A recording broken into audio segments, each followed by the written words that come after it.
friends and family. I'm here with a lot of great friends here, and we're talking about the Enviroproject TV show. And the Enviroproject is about talking to other charitable organizations that are helping the community and individuals at large for different reasons. And without further ado, I'm going to take this opportunity to introduce everybody. I'm Daniel Bursch, founder of the Enviroproject, TV pilot, and eventually we're going to build this amazing eco-village in different parts of the United States. But for now, we're just going to be focused on developing community food gardens throughout Florida, and we'll be highlighting charitable organizations such as Voices of Hope, which deals with aphasia, which happens to be stroke victims. So if you could please introduce yourself. Hello, I'm Michelle Tourget. I'm here for community support.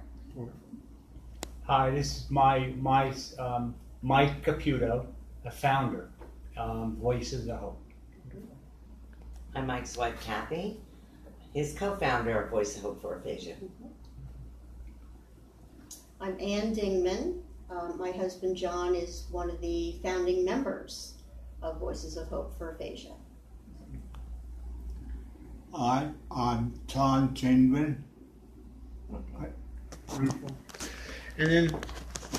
And I'm Colin Tourget, mechanical engineering student and project manager for Enviroproject. wonderful. So without further ado, I am going to see if I can get Professor Pirtle on the phone, who is sponsoring our project, and we'll be developing a community food garden at the Rope Center Shelter with a hydroponics tower that was donated to us. So his engineering students will be tweaking it, crunching the numbers, so to speak. Let me see if I can get him on the line. And again, I apologize, we're running a little behind schedule today, folks. But No problem. we'll figure it out. Yeah, figure it out. Let's see if I can Frank here.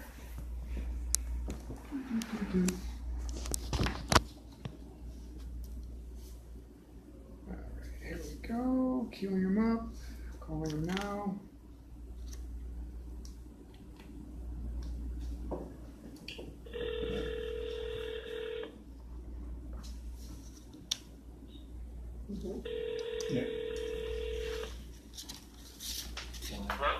Yeah, hi Frank, this is Daniel Bursch. We're with Voices of Hope. Doing great. Thank you for taking the time to speak to everyone. Everyone, this is Professor Frank Pirtle. Hi. So he is going to be developing a hydroponics tower with his students. It's a project for the Rope Center Shelter. And we'll be cultivating the property out there. We'll be planting some things that are good for the heat because, you know, obviously it's really, really hot here in Florida. So we'll be planting some food, but for the most part, a lot of the planting is going to be in the fall time, because you know we don't want to plant a bunch of food and have die on us from the heat exposure. But nevertheless, we're still going to do whatever we can do, and it's going to be helping people who have experienced displacement and they're in this temporary shelter situation, and it gives people hope. Especially with our veterans, you know, a lot of our veterans suffer from PTSD, and giving them an opportunity to, after we build the garden for them and plant it, then they have to maintain it. So it's going to be an ongoing daily process. Something for them to do. Absolutely. Frank, if you'd like, if you want to talk to everybody a little bit about your role in the project and how you see yourself moving along in the project with your students, that would be great. All right. Yeah, well, I am a professor of mechanical engineering, and my area is in the thermal and hydraulic science. I deal a lot energy systems, power management systems, and hydraulics. And so my really is to engage some of my students in application of a lot of the concepts that we teach in our department in projects, particularly environmentally conscious projects. And so based on expressed interest, from the students. We're building a team that would be centered around projects that fit into the concept purpose, the conceptual purpose for Enviroproject, and at the same time fulfill requirements for my students to get their technical electives or independent study credit by working with us on some of these projects, so that we can be mutual, so the activity can be mutually beneficial as the students go about getting their degrees, and at the same time, get some personal fulfillment from the application of what they spent so much time learning in things that are meaningful to them. So I'm working to coordinate that student activity and lend some of the technical expertise to getting the systems implemented that we need for growing our own food and establishing that self-sustaining community. Wonderful. Does anyone have any questions for Mr. Pirtle? No. For- Yeah, sounds very exciting. Yes. It is. It's very exciting, and the great thing is that we're going to be developing a media package, and we're also be working with some other community volunteers that are going to be helping us. It's a collective, and obviously it's not just about food gardens. It's about focusing on groups such as yourselves that are doing wonderful work for people. So the Enviroproject is not just about what we're doing; it's about what everyone is doing to help and compassionate organizations such as yourself. Frank, thank you so much for taking the opportunity to speak with us this evening. I know that your son is visiting from out of town. I hope you guys have a blessed visit. And, wonderful.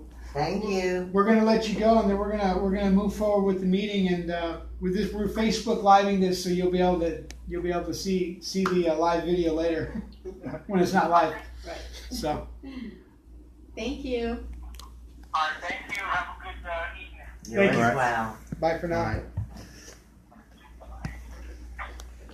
So, what I'd like to do is I'd like to focus the camera on whomever would like to talk to us about the history of your organization and how it started, the catalyst, if you would.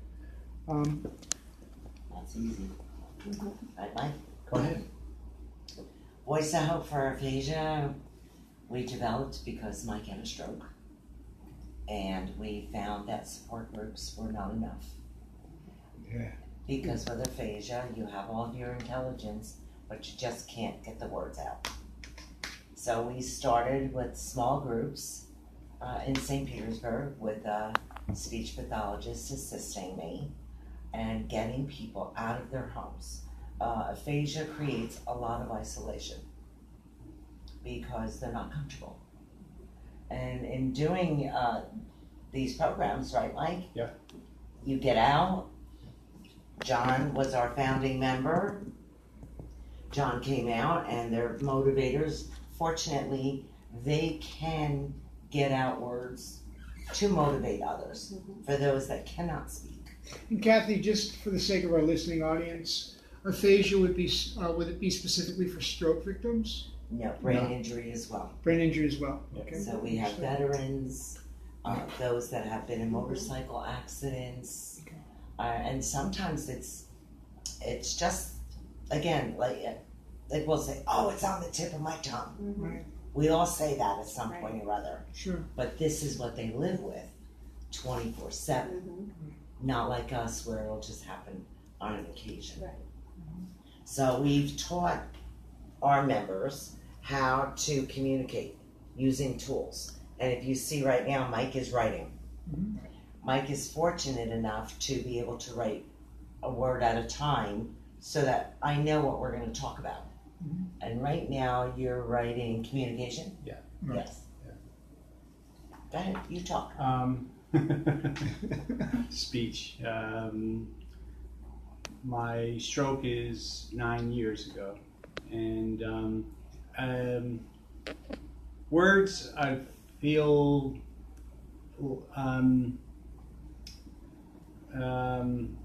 it's hard for me.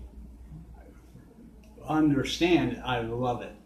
You know, you can. This is very good, but speech is horrible. You know, it's you know, so. So it's like you're able to understand, and you're able Right. collectively inside your mind, you're able to understand, and you know what you need to say. It's just getting the words out. That's right. Right. I understand. Yeah. I understand. And it's from all walks of life. Aphasia. So whether your children Yeah. have stroke, Mhm. or some have a brain injury, Sure. or football players, which is a big conversation, Yeah. but it's all quiet. Right. Sure. Gabby Gifford, she has aphasia. Again, it's quiet. Right. Randy Travis. It shouldn't be, right? Because it should be brought to the forefront. And that's what we're trying to do.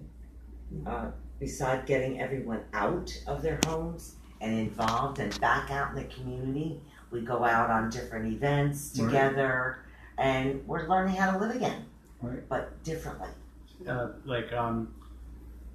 have programs, cruise, our eat. Tell about our cruise. Every year we have a cruise. Yeah, we. Oops. For people with aphasia, and on the cruise, we set aside our days at sea, several hours each day for us to do activities. And then while we're on the cruise, we have dinners together, we do excursions together, and Mike was just writing that our next cruise is January 19th Yeah. on Royal Caribbean. Yeah. And all our information is on our website under events. Right. And for someone, our listening audience, that would like to visit your website, can you verbally give that to them? Do you want to give the website? Or John? I can. Let John do it. W. Can you say it, John? What? Voices of Hope. I don't know. www. www. Voices of Hope. Org. Aphasia.org. Wonderful. Thank you so much, John, for that information.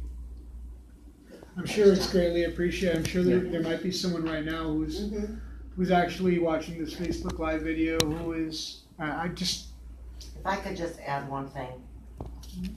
Although our programs are strictly here in Florida, and we are trying to expand within Florida, we're our own little community throughout all of the U.S. Right. I mentioned Mike and I have visited other universities. We've been out to California and San Francisco and visited 2 out there. We've been to Boston. We plan on going to Dallas because it's so big, but so quiet and hidden. And now we're just starting to gain some momentum, but we just can't get the attraction of someone big to say this is a big deal. Right. So I have a question. Why do you think there's such a stigma related to aphasia in particular? Why do you think it's such an issue as far as being hidden? I think for ourselves in general, we've always heard as we were younger, someone's grandmother or grandfather had a stroke and they don't speak. Right.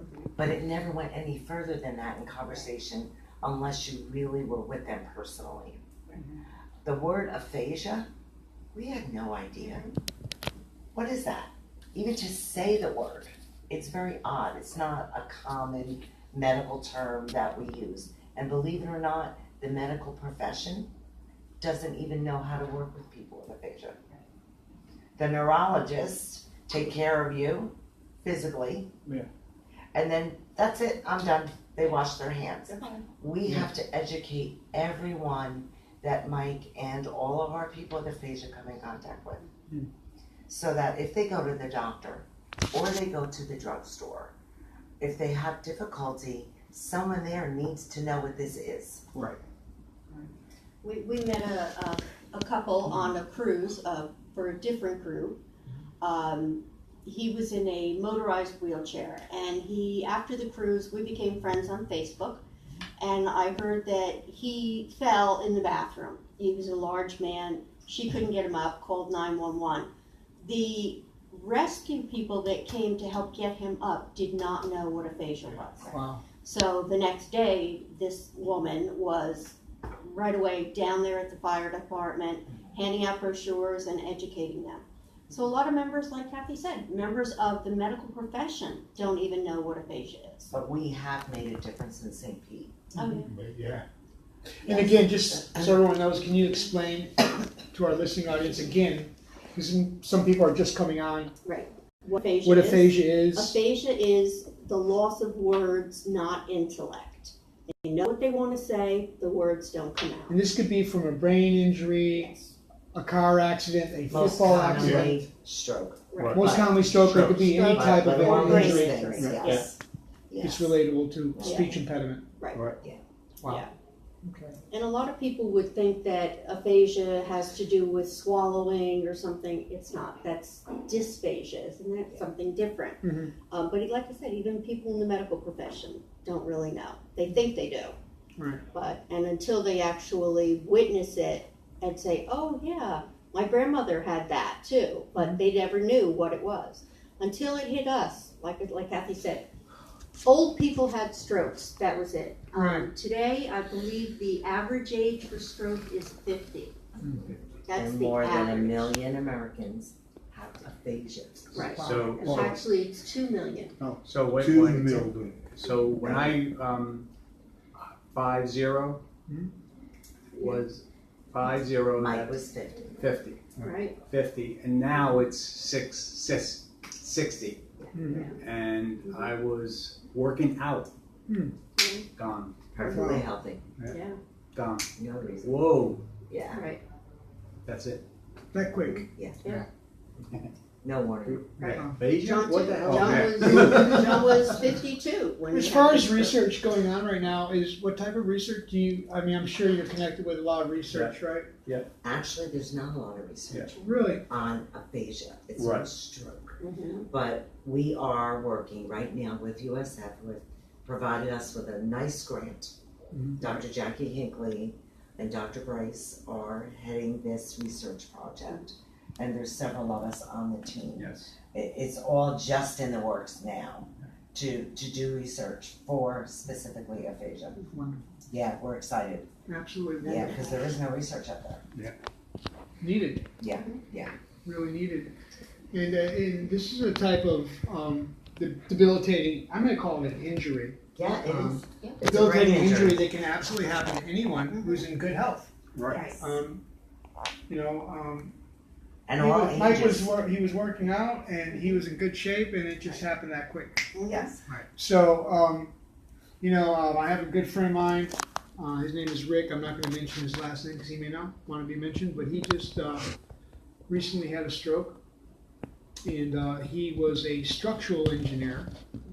And so, from being a structural engineer to losing, he's in a wheelchair right now. He only has use of one arm, and of course he can't speak right now. He's just starting to relearn everything. Can you talk to our listening audience about some of the techniques involved in starting over, and some of the basic techniques, the very Yes. basic techniques? Right. First and foremost is we need to speak slowly. Right. Okay. When we're speaking to an individual with aphasia. So that's first. Second, yes or no. Not too many choices. Right. It can't be complicated. Okay. Would you like a turkey sandwich? Would you like a hamburger? One. Thumbs up, Yep, right. thumbs Right. down. Very simple ways to communicate. And you just start with the basics. Because Paper. again, they can understand everything. Sure. They have their memory. They just can't do their work any longer. So, I mean, you're making it even more stressful for that individual when you're thinking they're understanding you and you're speaking rapidly. Correct. On that.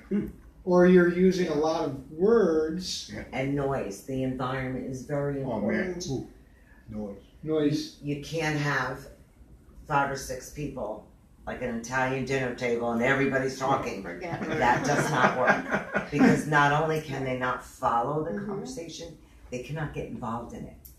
Wow. And to get involved in it, they need tools such as pictures. Like early on in stroke, they may need to point at a picture. Pictures are very important, especially family, vacations, things that are important to them. Because if the words aren't there and they're not able to write yet, if they can point at a picture, then you can figure out, okay, we're talking about going to Hawaii. But without the pictures, you're not providing a tool for them to use to help them get those words out. So we use pictures. Some are computer savvy. There's a lot of speech programs on the computer. That's why we have our STARS program. But some have not been computer savvy. Can you speak on the STARS program a little bit more? The STARS program is actually in honor of a member who she worked for NASA. Yeah. She had a stroke, and unfortunately, cancer was her battle. And she left Voice of Hope and Endowment, and so we then created the STARS program in her honor because she did work for NASA. Right. So again, I said it's all walks of life. And Danny was an inspiration to us, and she didn't live in Florida. People come here to Florida just for our program. They come here for intensive speech therapy, and at the same time come to our program because there's not many like Voices of Hope throughout the U.S. Kathy, may I ask, do you have a facility, and if so, where is it based out of? Do you have an address? Yeah, we are at the Sunshine Center in St. Pete on Mondays and Wednesdays from 10 to 2. And we are at Dunedin Hale Center on Thursdays from 10 to 3. I see. Wonderful. We go out to lunch. We do outings. Lunch or dinner Yeah. or everything. Just to go out and learn how to order food again. Yeah. It's very intimidating. They're nervous. Not more now. Not anymore. You've had lots of practice. But we will go to a restaurant, teach the staff how to take their orders, Right. how to communicate, but just that independence. Right, John? Yeah. Tipping. I mean, Hey. That was a Mike had to yeah. Mike learned again how to tip. John, do you have something to show? That was a big program, a big part of the program a while ago. That's it. So Mike has an app. Yeah. If he takes me out for dinner and he wants to pay the bill and provide the tip, he uses his app to help him.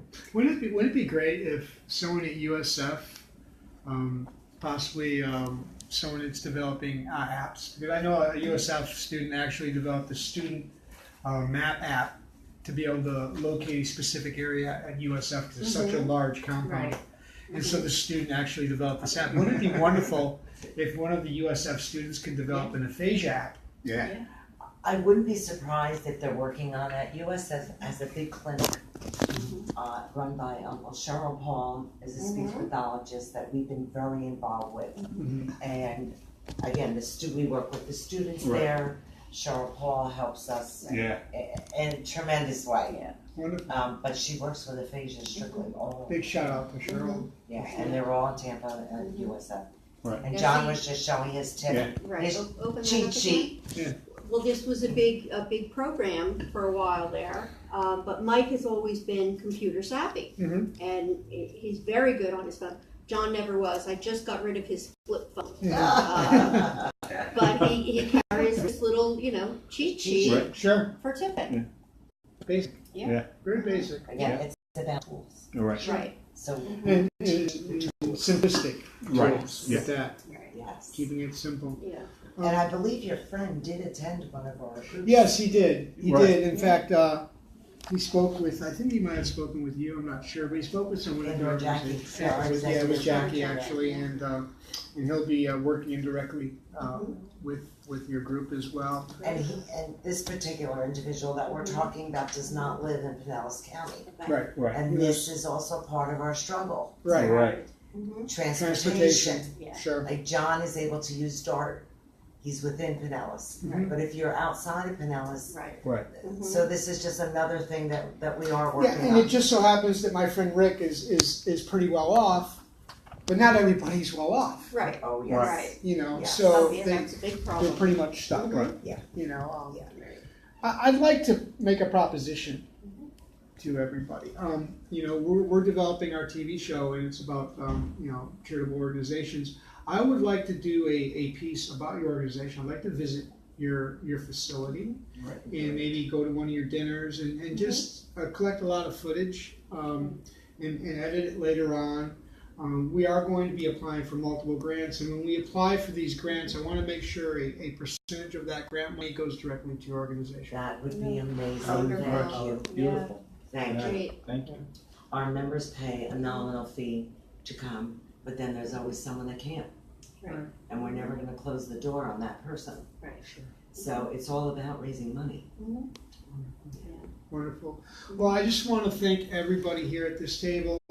First of all, for your amazing perseverance. Thank you. I can't imagine the internal, you know, the internal struggle. Yes. You know, Frustrating. Yes. Right. It's Very hard. frustrating. It's Not it's just that's for probably them, probably for an them and understatement. us. Yeah. And it's For not just the person that has aphasia. It's the loved one or the Yeah. you know, family that we have to learn. Right. And I imagine a lot of marriages don't necessarily sustain. Sometimes they don't, Right. No, Right. they don't.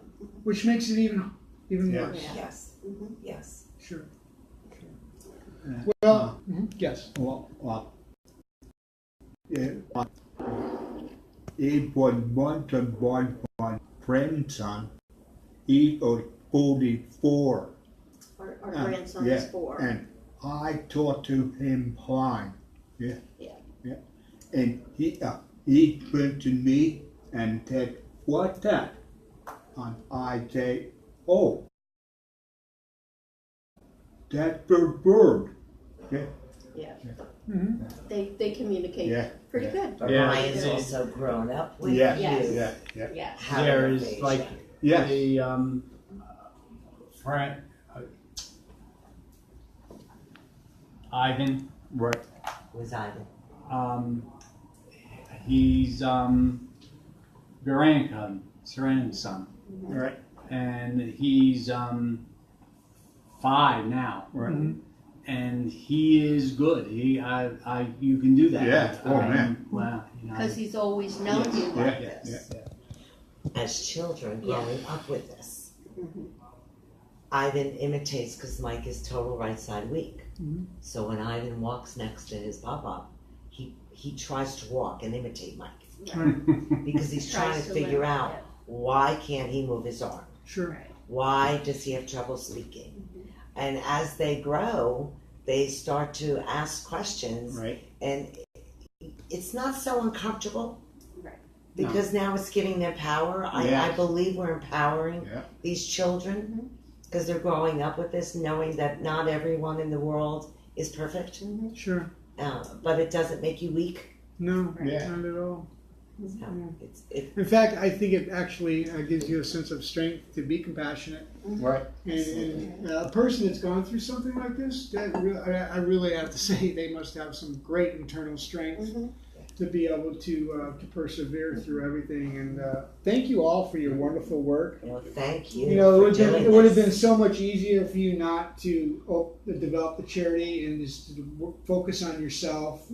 But instead, you took something that was a painful experience, a traumatic experience in your life, and you decided to develop this charity to help other people. So that's just absolutely wonderful and amazing. Friends and family and Facebook, please support this wonderful charity. They're absolutely amazing voices of hope, and you know we need to bring more awareness about aphasia. And again, aphasia is not just stroke victims; it's any type of of speech impediment that's directly related to any type of accident or anything that's going on with the brain that just doesn't work properly for whatever reason, and they can't speak properly. They've got all the information in their head, they just can't verbalize it. So let's bring awareness to everyone, and please share this this Facebook Live video if you would, please. And this is an announcement from Enviroproject.org. We're going to be building this amazing eco-village. And I vow before everybody here and now that as we develop our TV show and as we get any financial assistance indirectly through charitable donations and or grants, that I will donate a percentage to your group, to the Voices of Hope group. And you will always have a place in my heart and in this eco-village when we build it. And we will continue to research and develop along with aphasia, other things having to do with debilitating diseases and anything having to do with uplifting the human condition in one way or another through scientific experimentation and research. And just to let you know, with this particular layout, we're going to be building a number of research centers. And what we want to do is we want to collectively connect the research together through experimentation, which means we're intentionally sharing research and then experimenting by connecting the research together to see what happens. Let's say frequency research with permaculture research to see if we can help the plants grow and fortify and make them stronger and healthier so that when we eat them, we're healthier as well. So through experimentation and through collectively connecting research together rather than holding the research close to someone's chest, we're sharing research. Not only are we sharing it, but we're experimenting with that research to see what happens when we combine it. We'll be able to develop new products and services for things like aphasia. And so we're really looking forward to doing that. At any rate, I'm going to close out the meeting now. Thank you all for taking the time to hear us out. We're going to break bread, and we're going to have a little bite to eat. Great. So as always, God bless everybody as we walk down this winding road called life. Keep up the good fight. Talk to you soon. Bye for now. Thank you. Bye. Thank you. Bye.